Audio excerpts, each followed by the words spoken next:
자, ETF. 제가 이제 시작을 할 때 2025 년에는 ETF에 신경을 좀 써 보자 라고 말씀을 드렸어요.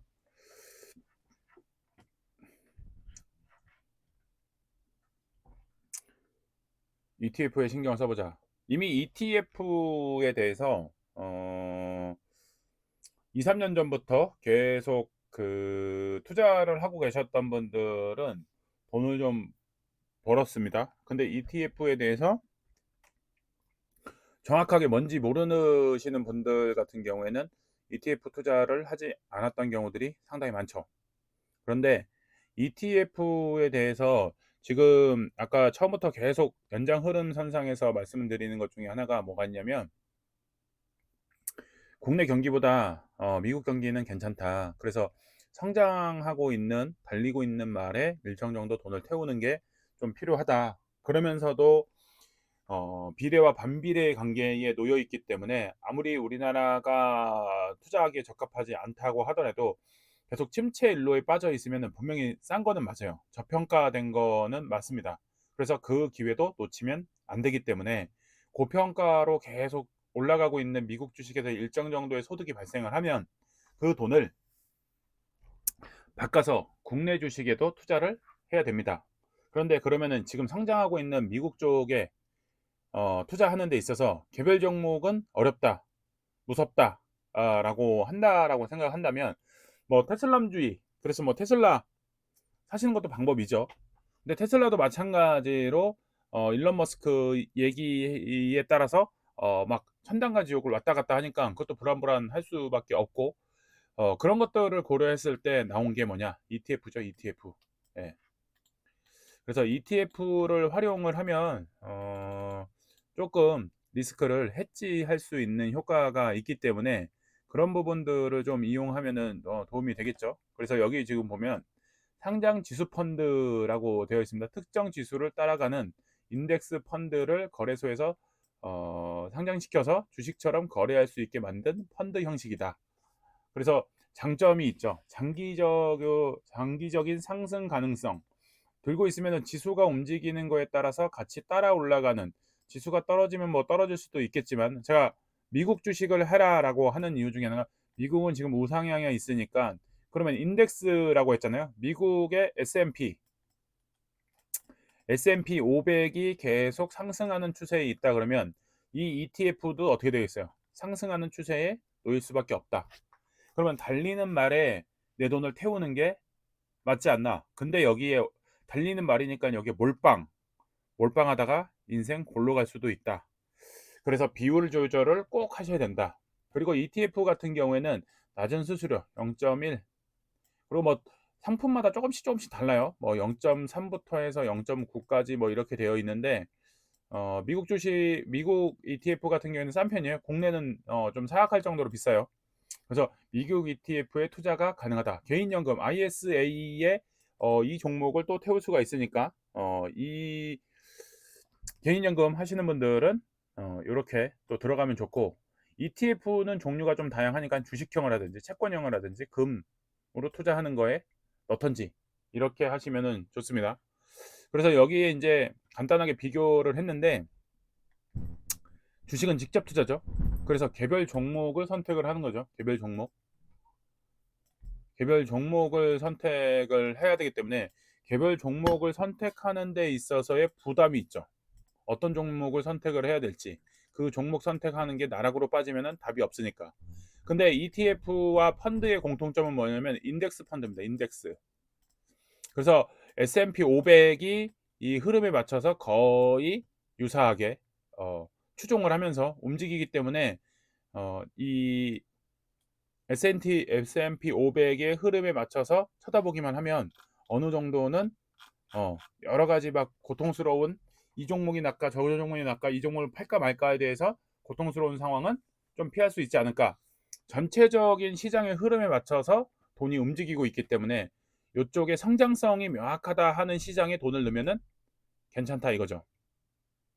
그리고 얘 같은 경우에는 지금 장점이 주식과 펀드의 중간 지점에 딱 놓여 있어요. 그래서 주식처럼 자유롭게 거래를 할 수가 있고, 그 다음에 또 한편으로는 계속 매집을 해가면서 이 성장 가도를 일정 정도의 성장 가도가 있는 곳에는 넣는다 그러면 이 매집을 하면서 올라갈 수 있는 효과가 있어서 결국에는 쌓이면서 나중에 매도를 했을 때 쌓인 만큼 올라간 만큼 수익이 발생할 수 있다.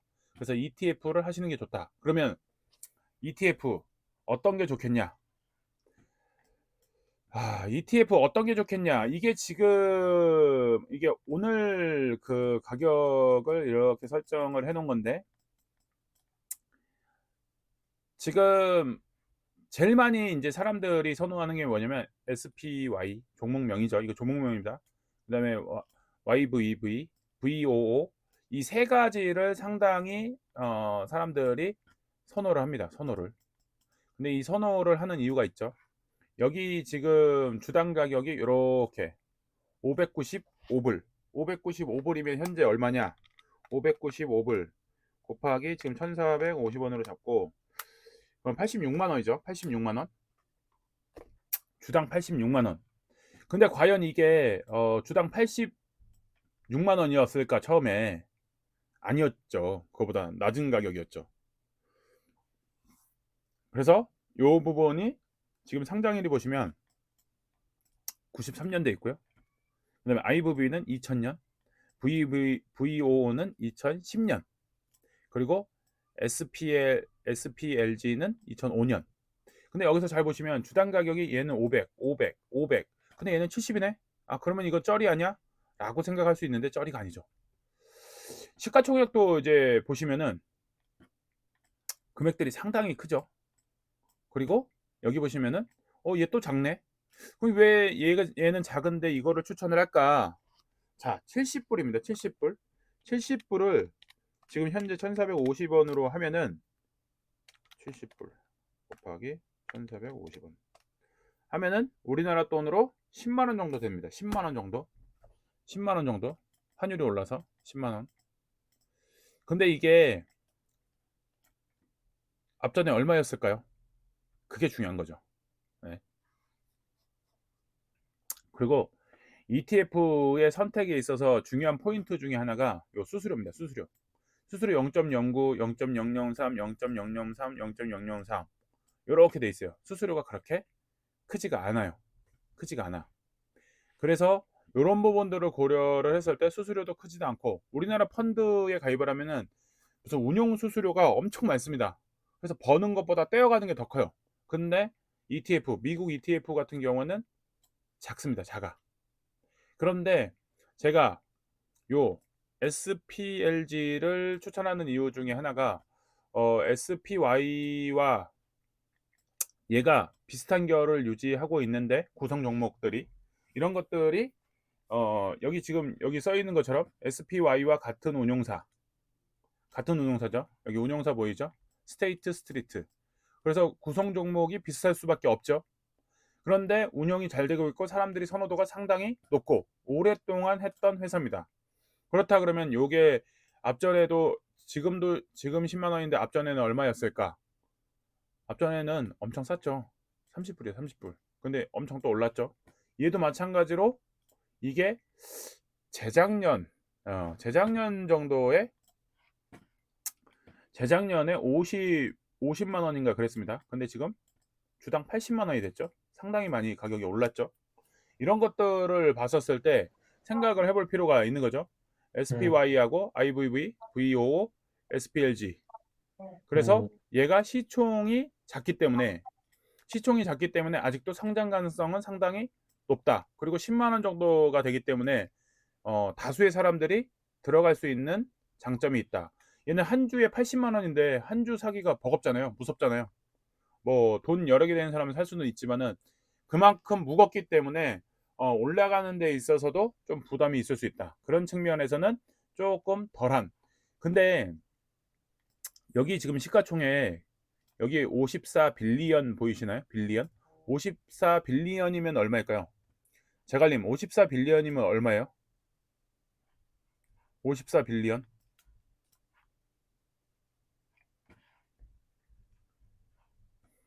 54 빌리언이면 그죠?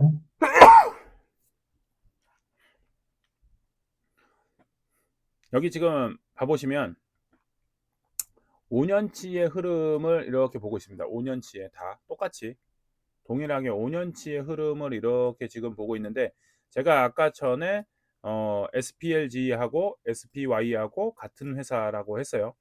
지금 이 흐름을 보시면은 얘 지금 이렇게 보시면은 600불 근처에 595불 600불 근처에 있는데, 앞전에 300불 근처에서 시작을 해서 지금 2배 가까이 올라온 거죠. 2020년부터 중간에 한번 밑으로 한번 빠진 때도 있었고요. 코로나 시국이죠. 코로나 시국. 그리고 나서부터 이렇게 쭉 우상향을 하는 상황이면서 여기서 중간에 한번 이렇게 빠지니까 파는 게 아니라 이때는 뭐를 한다? 매집을 하는 거죠. 매집을. 요 흐름이 인덱스로 가기 때문에 얘네들이 다 이렇게 이제 비슷한 흐름을 보이긴 하지만은 개별 종목마다의 조금씩 깊이가, 파동의 차이가 조금씩 있습니다. 파동의 차이가. 그런 측면에서 봤었을 때 얘도 파동의 흐름이 비슷비슷하면서도 조금씩 조금씩 산이 좀 곡선이 다르죠. 부분 곡선이. 그런데 얘의 장점은 뭐다? 70불이다. 70불. 그래서 70불이기 때문에 70불이기 때문에 70불이기 때문에 이게 많은 수의 모수를 참여시킬 수가 있다. 수요자가 참여하기가 쉽다. 예, 참여가 쉽다.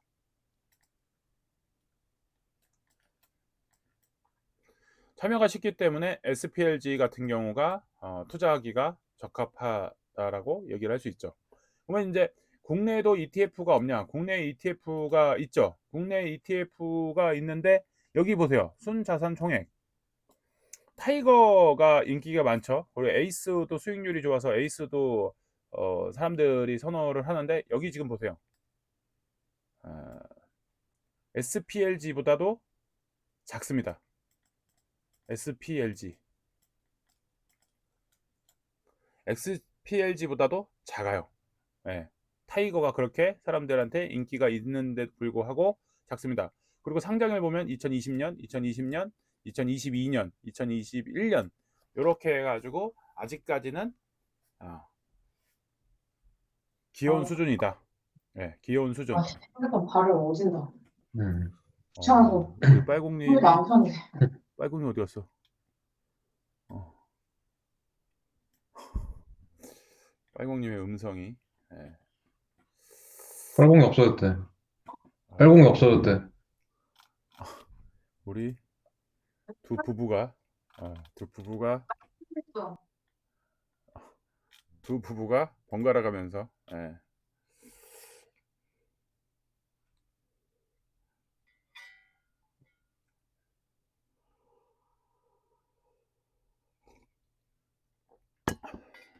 여기 지금 보시면은 타이거하고 에이스가 둘 다 어떤 상황? SPLG보다 상당히 자산적인 측면이 작다. 예. 그래서 이제 이런 것들을 고려를 했었을 때 미국의 작은 거라고 하더라도 우리나라보다 크다. 우리나라보다 크다.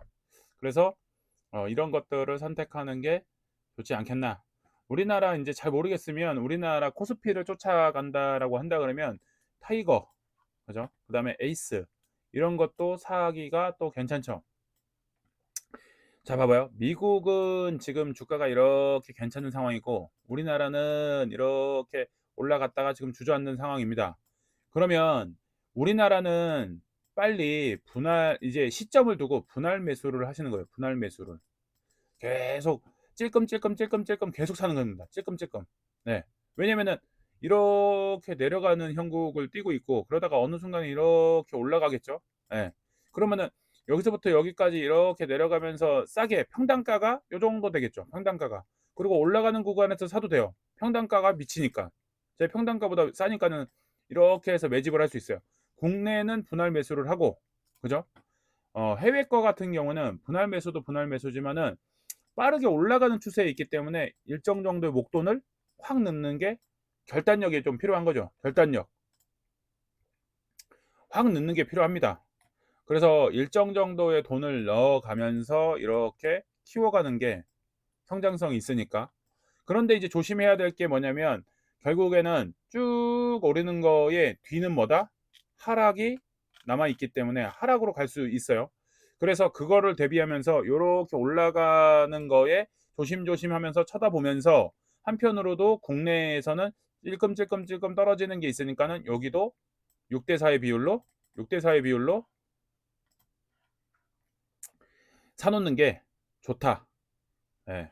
그래서 이제 지금 이런 상황들을 봤었을 때, 요 한국의 규모가 이 작은 것들, 그리고 요 한국의 S&P 500 ETF 영향을 받기는 하지만은 한국 사람들의 이 투자자들의 성향도 많이 반영이 되기 때문에, 미국처럼 그렇게 팍팍팍 반응을 하는 게 아니라 한국 사람들이 이 수요자가 그렇게 크지 않으면, 운용 규모에서도 그렇고 그런 부분들을 생각을 해본다 그러면 주가가 그렇게 팍팍팍 움직이지 않을 확률이 높습니다. 그래서 미국 ETF 하는 데 있어서 미국 쪽의 ETF를 하시는 게 좋고, 나는 이 외국 계좌 트는 거에 만사 귀찮다 라고 한다 그러면, 우리나라에도 타이거나 에이스 뭐 이런 것들이 있으니까는 이런 것들에 투자하는 것도 방법 중에 하나다. 그래서 ETF에 내년에는 눈을 좀 떠보시라. 그래서 비트코인 같은 경우에 훅 떨어지면 어떡하나 하고 조심조심 하면서 많이 못 사가지고, 결과적으로는 5천이었을 때, 작년에 시드머니 때 분명히 제가 말씀드렸어요. 5천이니까 빨리 사라. 지금 무릎 정도 왔다. 못해도 8천 이상은 간다. 예, 분명히 제가 말씀을 드렸어요. 올해도 마찬가지예요. ETF 무조건 사야 된다. 그래서 나눠서 무조건 사라. 분명히 얘기를 하고 있는데 또 안 삽니다. 예, 안 사요. 그러고 나서 연말 돼서 ETF를 살 걸 그랬어. 또 이런 얘기를 하는 거죠. ETF 살 걸 그랬어. 살 걸 그랬어는 소용이 없어요. 사야죠. 자, 그래서 이제 그 종목들 여러 가지들이 있는데, 타이거 에이스 이런 것들, 이렇게 등락률 이렇게 돼 있으니까 참고해서 어, 선택하시는 게 좋아요. 제가 타이거나 에이스 선택하는 게 좋다라고 했잖아요. 한국거래소에 따르면 올해 가장 높은 수익률을 기록한 거는 에이스다라고 되어 있습니다. 근데 그 가장 높은 수익률을 자랑했던 게 에이스라고 해서 내년에도 에이스가 높을 것이냐? 그거는 또 아니죠. 근데 어쨌든 여태 흐름이라는 게 있기 때문에 사람들이 계속 추정할 확률이 높다. 그래서 이제 이런 것도 같이 챙겨보면은 좋을 것 같습니다.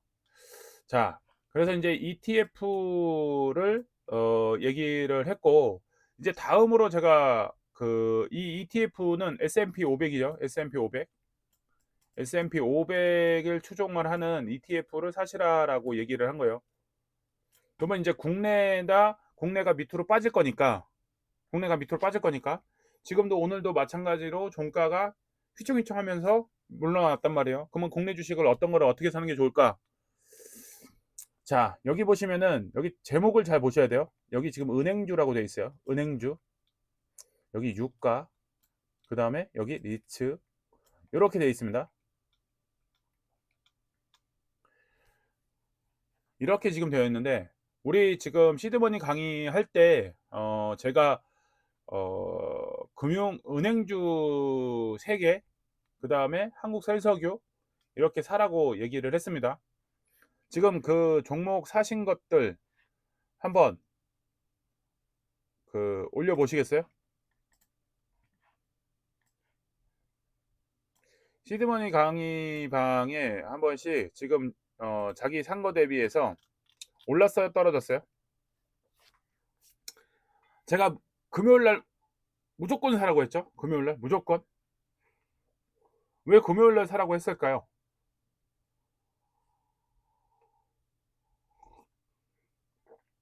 떨어질 거를 알고 있었기 때문에 사라고 했습니다. 네, 배당 주기 때문에.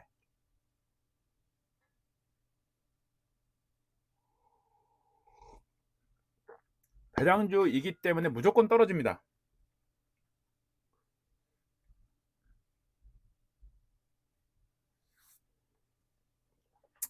그래서 지금 여기 보시면은 배당 수익률 보세요. 하나금융, 우리금융, 기업은행, 여기 보시면은 평균 6%대 6%대를 자랑하고 있고 3,400원을 주고 1,000원을 주고 984원을 주고 과거 이력을 봐도 나쁘진 않습니다. 1년 전에도 3,300원 주고 3,100원 주고 1,000원대 정도의 내외를 왔다 갔다 하면서 돈을 주고 있어요.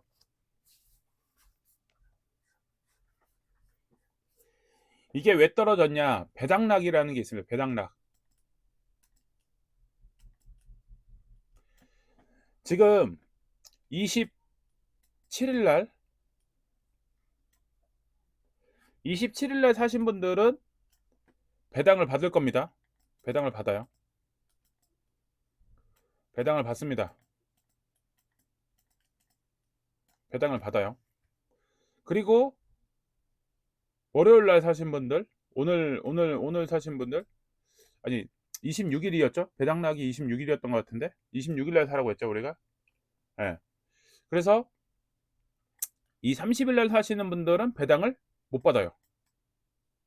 그래서 배당락일이라고 해가지고 27일 날 배당락일이 돼서 27일 날부터는 배당을 못 받아요. 그리고 배당을 못 받는 그 상황이 되면서 이 기대치가, 배당주에 대한 기대치가 떨어지게 돼 있어요. 배당주에 대한 기대치가. 그러면서 주가가 밑으로 빠집니다. 자, 여기 보시는 것처럼 8월 27일 또 최고치 12월 3일 여기도 뭐 여기 3월 15일 이렇게 지금 되어 있어요. 그리고 또 보시면은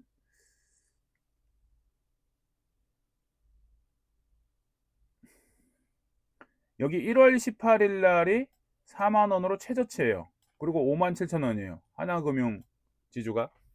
여기도 마찬가지예요. 최저치. 1월 달이 최저치예요. 여기도 똑같이 1월 달이 최저치예요. 1월 5일 날 최저입니다.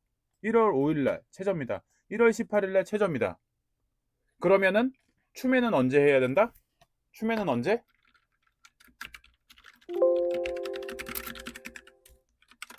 추매는 언제 해야 돼요?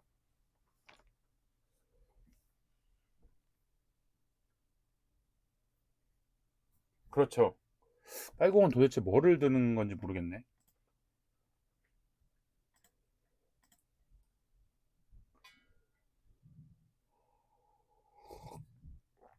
1월 달부터 1월 달에는 추매를 합니다. 1월 달 흐름을 보면서. 그리고 현재 상황으로 봤었을 때 주가가 1월 달이랑 2월 달에 계속 상승을 할까요? 종합주가 지수가 상승할까? 상승하지 않겠죠. 그래서 배당주를 모아가야 됩니다. 배당주를 모으자.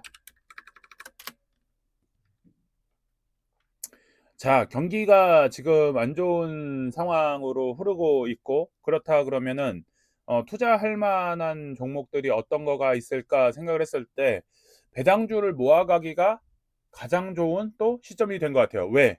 주가가 어때요? 지금 주가가 2399 최저입니다. 최저. 여기보다 더 내려갈 수도 있어요. 그죠? 2200선을 위협할 수도 있어요. 그죠? 2200선을 위협을 할 수도 있는데, 그러면 이때 되면은 미국 주식도 미국 주식이지만 어떤 걸 산다? 국내 주식을. 그런데 국내 주식이 2200보다도 더 밑으로 빠질 수도 있으니까 분산해서 배당주를 산다. 배당주를 산다.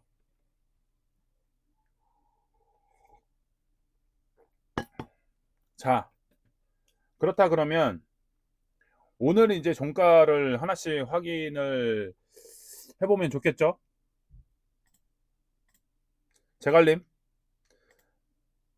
사신 종목 오늘 종가 어떻게 되나요? 사신 종목 종가.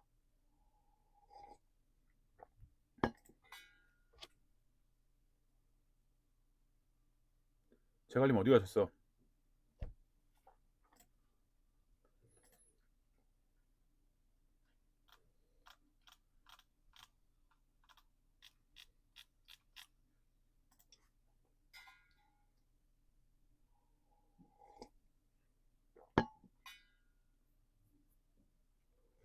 제갈님 어디 갔었어? 사신 거 어떻게 됐냐고 물어봤는데 지금 대답을 안 하셔.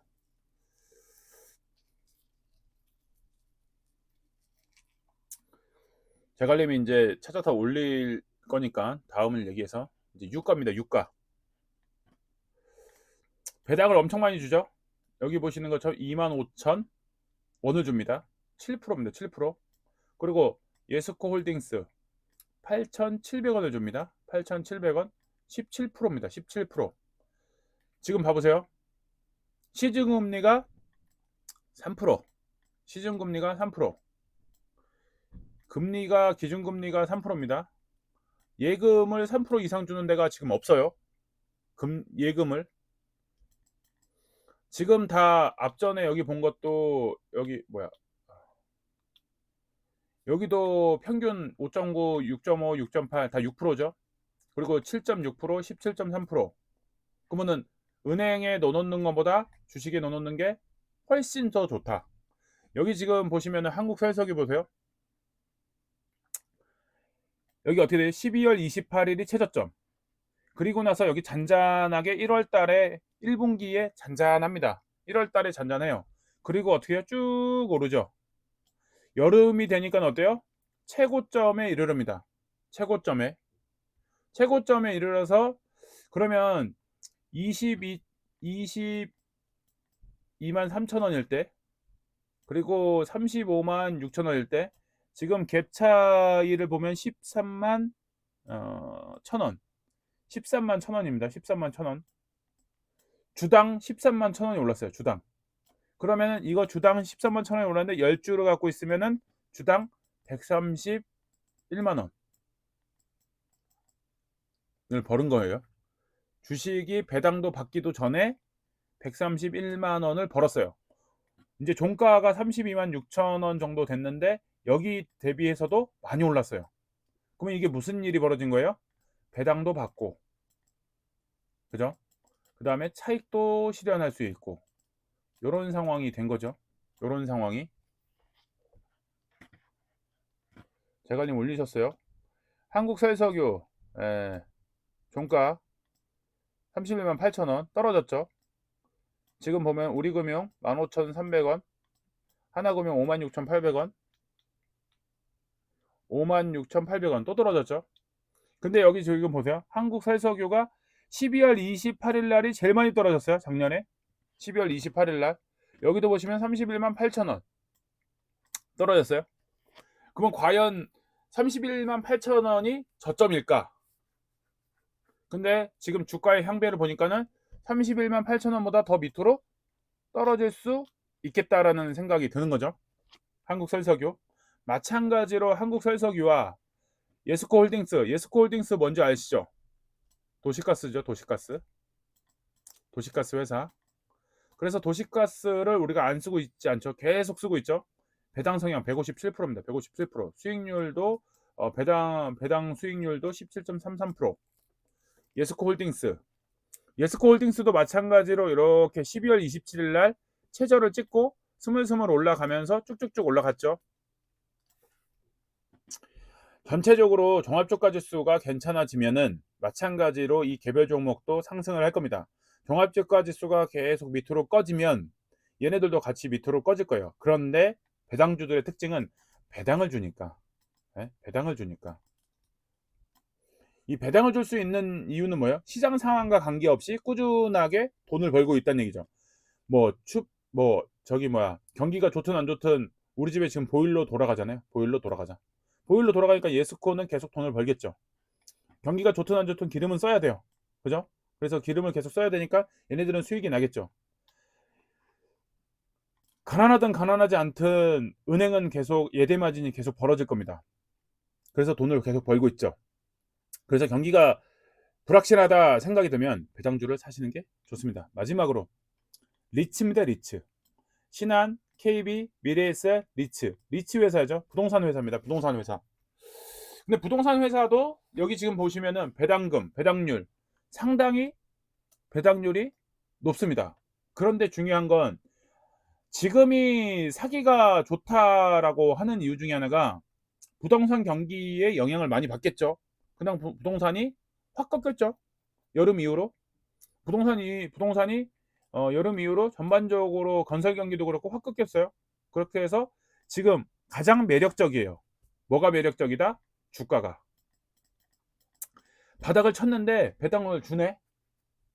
그런데 여기서 사서 이게 많이는 안 올라가더라도 5,200원에서 6,000원 정도까지만 올라도 6,000원 정도까지만 올라도 차익이 발생을 하고 또 6,000원 정도까지 올랐다는 얘기는 주가가 괜찮다는 얘기잖아요. 그러면 내년에 배당도 또 주겠네. 그죠? 그래서 리츠 회사를 사는 것도 방법 중에 하나이다. 부동산 경기는 안 좋아질 수도 있고 뭐 할 수도 있긴 하겠지만은 주가 자체를 봤었을 때는 지금 상당히 낮은 가격이니까 요 기회를 또 놓치지 않는 게 또 중요하겠죠. 그래서 이제 이 시초 대비해서 연초 대비해서 상당히 지금 낮은 가격을 유지하고 있으니까 요때 저렴하게 확보하는 것도 전략 중에 하나가 될다. 지금 비교를 해보시면 자, 한국설석유, 예스코, 은행주 얘네들은 전체적으로 은행주 같은 경우는 골고루 분포가 되어 있는 스타일을 보이고요. 1년 내내 전체적으로 주가가 균형을 이루고 있죠. 그렇게 등락이 심하지 않고. 근데 석유주는 꾸준하게 여러 이슈가 있었죠. 석유값 폭등이 있었으니까 흥구석유 뭐 이런 애들. 그래서 계속 그 환율도 오르고 유가도 오르고 이렇게 하다 보니까는 쭉 오르는 현상이 벌어졌어요. 반대로 리츠는 부동산 경향의 영향을 받으니까는 들쑥날쑥하면서 지금 현재 주가가 많이 낮은 상황. 근데 리츠 회사는 배당을 주네.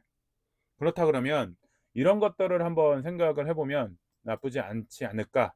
이런 것들 미래에셋, 맵스, 리츠 같은 거 2,400원이에요. 그러면 이제 이런 것들을 1,000주를 산다. 1,000주를 사도 240만 원밖에 안 돼요. 그런데 배당을 여기다 1,000을 뒤에 곱하면 28만 5천 원을 주네. 그러면 상당히 괜찮죠? 248만 5천 원을 넣는데 248만 5천 원을 넣는데 연말에 28만 5천 원을 준대요. 248만 원을 넣는데. 그러면 이거는 상당히 꼭 먹고 알 먹고 괜찮지 않을까요? 그러니까는 지금 배당도 이 정도 나오고 2,400원이 3,500원만 돼도 나쁘지 않고. 그러면 자 봐봐요. 자, 어떻게 하는 게 좋겠냐? 어떻게 하는 게 좋겠어요? 최고점을 찍는 시점이 나올 거란 말이에요. 내가 목표한 최고점. 이때 절반을 매도를 하세요. 절반을 매도를 해서 어떻게? 시세 차익을 보세요. 시세 차익을 보세요. 그리고 연말까지 나머지는 들고 가세요.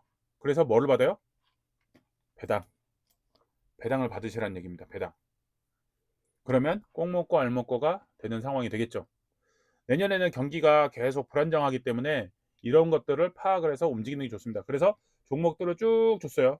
그래서 이제 한 번씩 쭉 보시고 이런 흐름에 맞춰서 좀 선택을 하면은 좋지 않을까. 현재 주가와 그 다음에 배당률, 배당금 요 세 가지를 고려하셔서 내년에 주가가 어떻게 될까. 내년의 주가는 일단은 상저하고의 흐름을 가지 않을까. 내년에 상반기는 일단은 주가가 더 그렇게 좋지는 않고 밑으로 깔릴 확률이 높겠죠. 근데 하반기로 갈수록 상반기보다는 좀 낫지 않을까? 이런 기준으로 해서 배당주를 선택하면 좋을 것 같습니다. 자, 연속해서 이제 그 주식을 얘기를 했으니까 코인. 작년에는 이제 코인 얘기를 해서 코인으로 이렇게 소소하게 다들 또 재미도 보시기는 하셨죠. 그렇다고 하면은 올해는 코인을 하지 마냐? 아니죠. 올해도 코인을 해야죠. 그럼 코인은 언제까지 할 것이냐에 대해서 이제 오늘은 얘기를 해드릴 겁니다. 코인으로 대박난 사람들, 그들의 숨겨진 전략은, 예, 숨겨진 전략이 있죠. 그래서 작년에 저희가 분명히 말씀드렸어요. 이거 8천에서 1억까지 금방 갈 거다. 분명히 제가 12월 달하고 1월 달에 말씀을 드렸어요. 금방 갈 거니까 빨리 사라. 실제로 3월 달에 1억이 돼버렸죠. 3월 달에 1억이 돼버렸어요. 그래서 이런 것들을 한번 잘 생각을 해볼 필요가 있어요. 그래서 이제 비트코인하고 미국 대선하고도 상당히 영향을 많이 미치고 있기 때문에 트럼프가 그 암호화폐, 이 비트코인 같은 암호화폐에 대한 친화적인 인물이기도 하죠. 그래서 그 트럼프가 대통령이 당선됐을 때 이 코인들이 급등을 하는 상황이 됐었고, 그리고 나서 침체기에 지금 바이든 대통령이 되고 나서는 약간 코인이 침체기에 접어들었어요. 그리고 나서 제가 분명히 2024년에 상승을 할 것이다라고 했던가 다른 영향도 있기도 하지만은 트럼프가 될 확률이 상당히 높았고 그런 얘기들도 계속 했었죠. 그래서 이제 그런 것들을 여러 가지 상황들을 고려했었을 때, 그리고 현물 ETF 뭐 이런 부분들의 이슈들이 있었기 때문에 이 코인 투자가 괜찮다라고 말씀을 드렸었던 겁니다. 그래서 지금 현재 지금 봐보면 이 가상자산에 대해서 전 세계적으로 사람들이 많이 선호를 하고 투자를 하고 이런 상황들까지로 되고 있어요. 그래서 지금 여기 보시는 것처럼 가상화폐 100만 장자 수가 1년 만에 95%가 늘어서 총 17만 2,300명. 코인으로 100만 장자를 하고 싶은데 쉽지는 않죠. 예, 무섭기도 하고 하니까. 근데 이제 끝까지 오래오래 들고 있는 사람들은 그렇게 부자가 될 수가 있겠죠. 모든 거 다 내려놓고 코인 부자가 돼서 편안하게 살면은 제일 좋겠는데. 근데 이제 사람 마음이 늘 불안불안하니까 그것도 쉽진 않죠. 자, 그래서 이제 이번에는 2025년에 이 가상화폐 투자 전략은 어떻게 될 것인가? 지금 여기 보시는 것처럼 미국 공화당 도널드 트럼프 전 대통령이 수십억 원치의 가상화폐 이더리움을 가지고 있음을 나타냈다 라고 얘기를 하고 있어요. 그리고 비트코인 얘기를 하고 있어요. 그리고 일론 머스크의 도지, 이런 부분들. 도지는 사실 코인을 처음 하시는 분들한테는 추천을 드리진 않습니다. 급등락이 워낙 심하기 때문에 잘못하면 페인이 될 수도 있다. 그래서 이제 도지 말고 이더리움이나 비트코인이나 안정적인 흐름세를 가져가는 것들을 선택하는 게 심적 그 마음의 어, 질풍노도가 일어나지 않을 수 있는 상황이기 때문에 이런 것들을 한번 잘 생각을 해봐야 돼요. 근데 이제 이더가 너무 안 올랐죠. 안 오른 거를 사야지. 지금 사람들이 잘 모르고 있는 게 있어요. 주식, 코인, 그 다음에 부동산. 코인이 왜 문제가, 사람들이 왜 불안하다고 했을까요?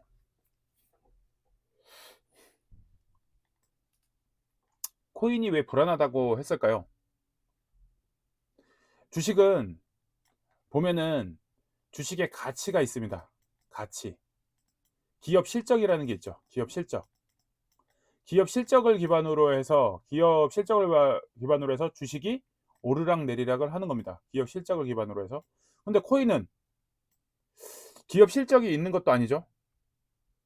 그러니까 무슨 요인으로 인해서 오르락 내리락 하는지를 잘 모르겠어요. 그냥 수요와 공급, 그죠? 수요와 공급, 이걸로 오른다 내린다 알 수가 없어요.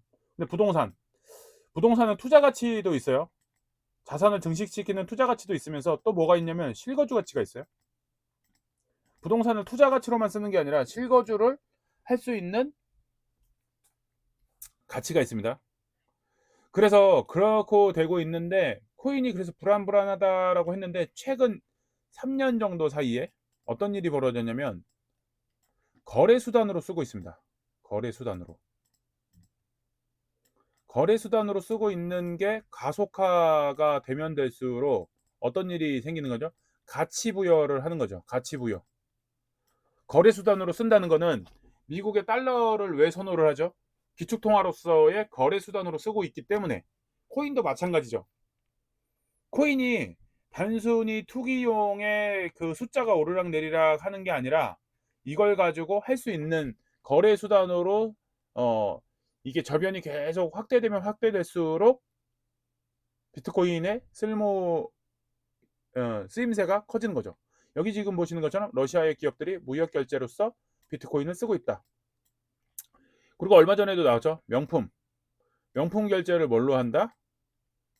비트코인으로 명품을 결제를 하는 이런 상황이 돼 있는 거죠. 이런 상황들. 그래서 이런 상황들을 고려를 한다고 했었을 때 봐보면 이게 계속 점점 코인에 가치 부여를 하고 있다. 그래서 당분간은 어느 정도까지는 상승의 여력이 분명히 남아 있다. 자, 그래서 이제 그 2025년 투자 전략입니다. 투자 전략.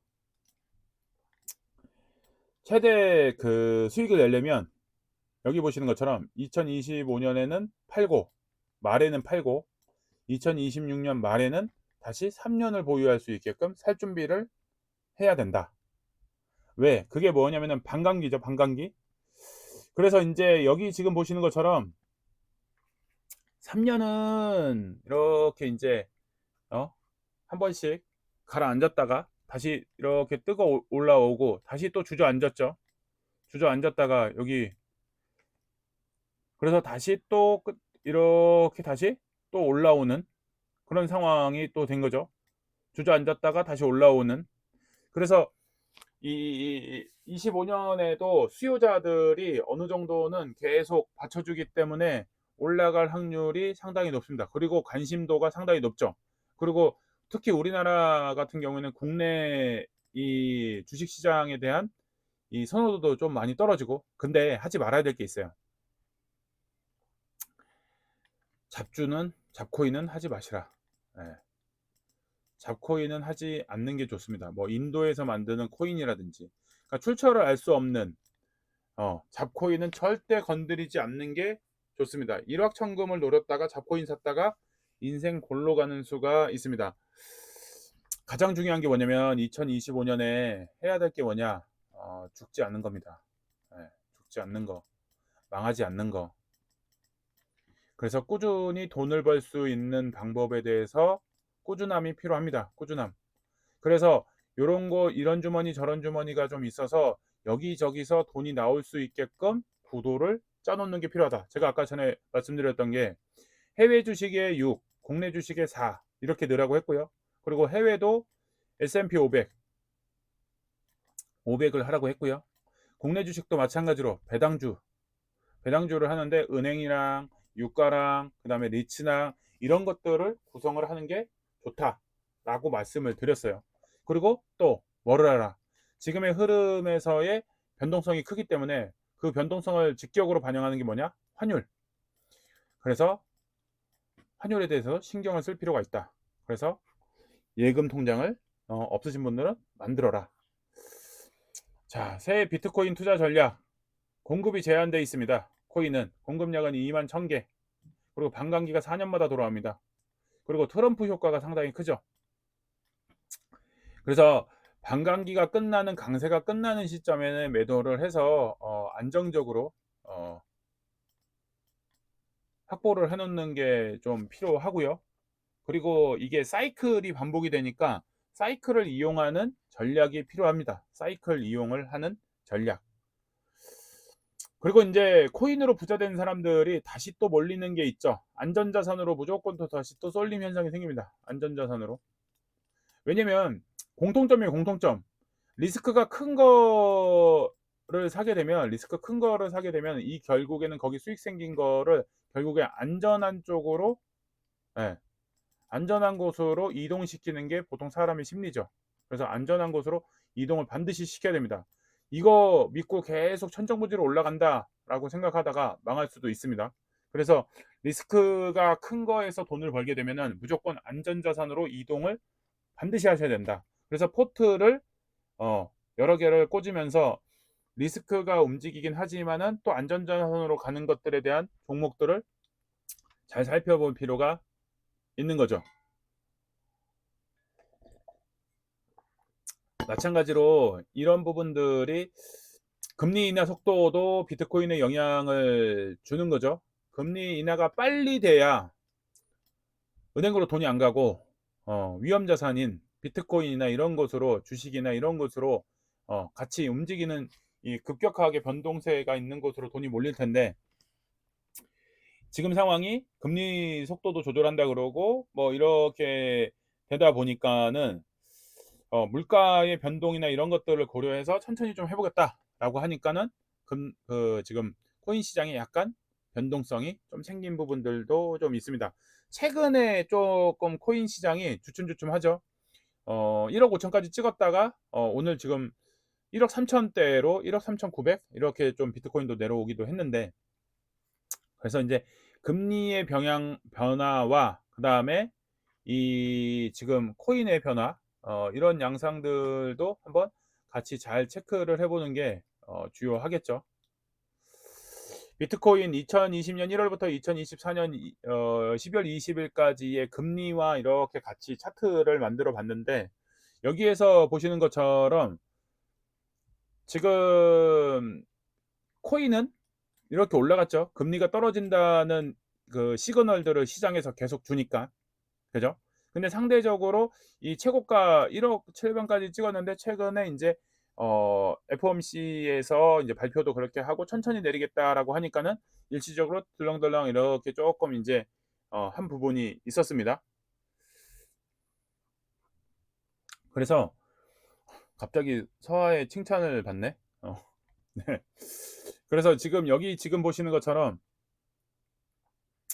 코인이 이렇게 반감기에서 주춤주춤 하는 시기가 있고 이렇게 상승하는 시기가 있고 그래서 마지막에 2025년 연말까지를 볼 것이냐 아니면 중반까지만 볼 것이냐 그거는 개인의 성향이 조금 이제 달려 있는 거죠. 그래서 이제 어쨌든지 간에 이제 높이 오르는 산은 또 산이 높은 만큼 또 뭐도 있다? 골도 깊을 수도 있다. 지금 여기 보시면은 이렇게 산이 올라갔다가 요 정도밖에 안 내려갔어요. 근데 요번에 산은 상당히 좀 높죠, 산이. 그러면 골도 깊을 수도 있다. 그래서 코인을 어느 정도 수익이 나면은 조금 정리는 이제 좀 수확을 해서 이 변동성에 대응하는 게 좋겠다. 2025년은 상반기와 하반기가 많이 다를 것이다. 그래서 변동성 장세가 넘어가기 때문에 이런 부분들도 잘 활용을 하는 게 좀 필요할 것 같아요. 자, 그래서 이제 지금까지 얘기했던 것들을 조금 이제 간단하게 이제 정리를 하는 게 3번인데 비례와 반비례. 지금까지 얘기했던 것들을 다시 정리하는 측면에서 다시 한번 보면은 환율, 주가 이런 것들이 서로 어떤 관계에 놓여 있느냐. 아까 전에 말씀을 드렸어요. 국내 주식 시장에 외국인이 빠져나간다. 그러면 주가는 내려가요. 주가는 내려가.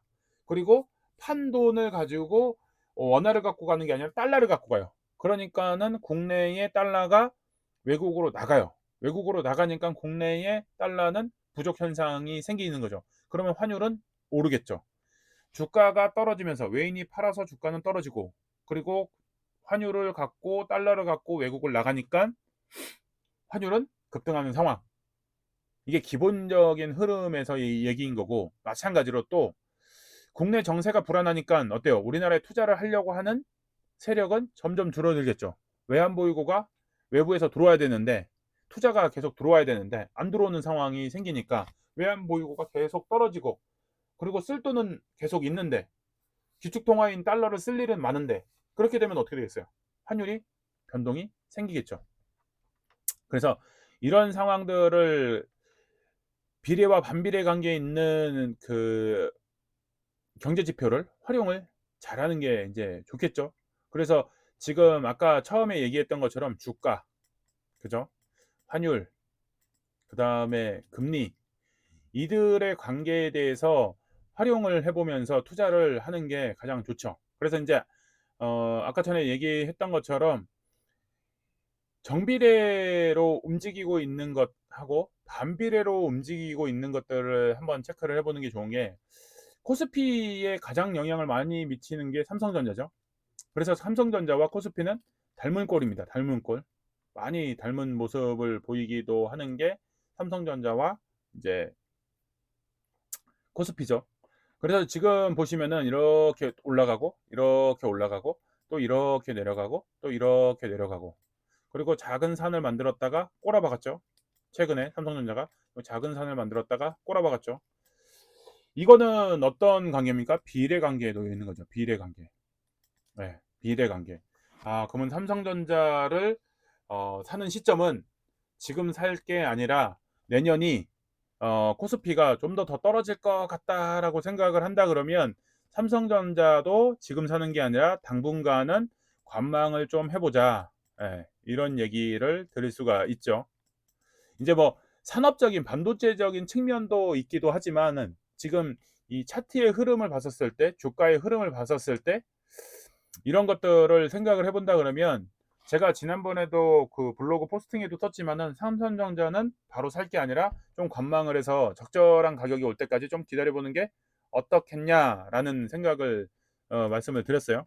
그래서 업황이 안 좋은 것도 있고 전체적으로 코스피가 또 이렇게 같이 안 좋은 상황들이 있는 상황을 봤었을 때는 저는 오늘 또 그 시드머니 강의하니까 작년에 비트코인처럼 한번 또 얘기를 한다라고 하면 45,000원 한번 찍는 거를 보겠습니다. 45,000원. 45,000원. 45,000원 찍으면 다량으로 사는 게 좋지 않을까. 다량 매수가 하는 게 좋지 않을까 생각이 됩니다. 45,000원. 45,000원이 되면은 바로 추격 매수를 해주시면은 좋을 것 같습니다. 자, 이번에는 하이닉스하고 코스피하고 비교를 해봤어요. 하이닉스는 반사 효과가 상당히 컸죠. 서아가 잘 알고 있는 하이닉스. 그래서 삼성전자와 다르게 삼성전자는 상태가 안 좋았고, 그리고 반대로 하이닉스는 반사 효익이 있었던 상황이었습니다. 그래서 하이닉스가 성과급을 많이 지급을 했다고 하면서 그보다도 더 많이 준 회사도 있다라고 해서 반격하는 기사도 나오기도 했는데, 어쨌든 중요한 거, 반사 효익이 상당히 컸던 하이닉스는 지금 어떻게 됐다? 코스피하고 반비례 관계에 놓여 있다. 반비례 관계에 놓여 있다. 그렇다 그러면 하이닉스를 살 것이냐 말 것이냐를 생각해 봤을 때 지금은 조금 얘네들 같은 경우는 고평가라고 볼 수도 있고 아닐 수도 있는데, 이 전체적인 흐름을 잘 볼 필요는 좀 있다. 그래서 지금 좀 비싸서 이거는 조금 부담스러운 부분이 있어서 이거는 조금 기다려보는 게 낫지 않을까. 삼성전자하고는 좀 느낌이 다른 겁니다. 삼성전자. 얘가 찔끔 내린다고 해서 달려드는 게 맞을 것인가 라고 생각했을 때 이거는 아닙니다. 좀 내렸다고 해서 달려들 것인가. 단타 입장에서는 가능해요. 단타 입장에서는 조금 내리면 사는 건 맞는데 중장기로 길게 들고 가고 싶다라고 한다 그러면 하이닉스 같은 경우에는 조금은 기다려 볼 필요가 있겠다. 삼성전자하고 조금 패턴 흐름이 좀 다릅니다. 그리고 이제 아까 전에 이제 얘기 나왔던 카카오하고 지금 코스피하고 비교를 해봤어요. 카카오하고 코스피하고 비교를 해봤는데 지금 코스피하고 카카오의 흐름은 어떻게 보면은 비슷하면서도 조금은 좀 다른 부분들이 있는데, 여기 지금 보시네요. 여기 이렇게 보시면은 이렇게 올라가는데 여긴 죽었어요. 정권을 많이 탔죠. 아예 그냥 뭐 상태가 그러다가 이 문재인 정권에 들어왔을 때 마지막으로 최대 피치를 올렸죠. 최대 피치를. 주가보다도 더 많이 올렸어요. 주가보다도. 코로나 시국에, 코시국에 산이 높으니까 골이 깊죠. 산이 높으니까 골이 깊습니다. 그거 유념하셔야 돼요.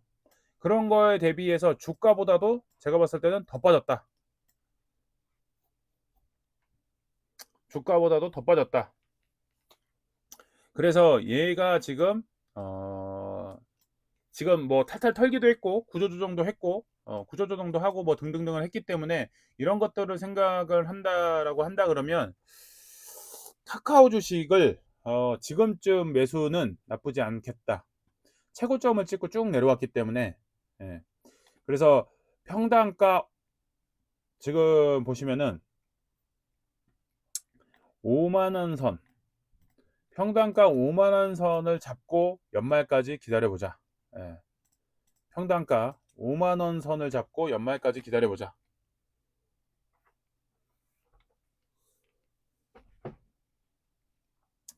그래서 이제 환율이 경제에 미치는 요소도 계속 앞전에 이제 쭉 얘기를 했었는데 이런 비교들도 다 했던 거죠. 1,000원 주고 살 수 있었던 게 이제 1,100원으로 오르면 900원으로 바뀌면 이랬을 때의 효과가 어떻게 되는지에 대해서 지금 가장 걱정하는 게 환율이 오르는 상황이다 보니까는 수입 물가가 너무 많이 올라오는 거죠. 그리고 대신에 수입 물가가 오르는 대신에 수출이 잘 된다라고 이제 하면서 그 반사효익을 누릴 수 있다라고 하는데 우리나라가 요즘에 지금 수출이 엉망이죠. 예, 엉망입니다. 그래서 환율이 오른다고 해서 수출이 잘 된다, 경상수지가 좋아진다 이런 말은 지금 말이 안 됩니다. 왜냐면 내년도 1.9%, 내후년도 1.8% 경제 성장을 얘기를 하고 있기 때문에 이 환율이 오른다고 무조건 좋아할 게 아니라 수출이 잘 돼야 되는 건데 수출이 안 되는 상황이다 보니까 이런 영향들도 무시 못하죠. 그래서 이런 부분들을 활용을 잘 해서 하면 좋은데 그래서 이 변동폭이 되게 심할 겁니다. 1,500원을 가지 않게끔 노력을 할 거기 때문에 그래서 금융위기의 이후 최고라고 해서 여기 계신 분들 이분들이 요즘에 그 F4라고 하죠. F4가 맞나?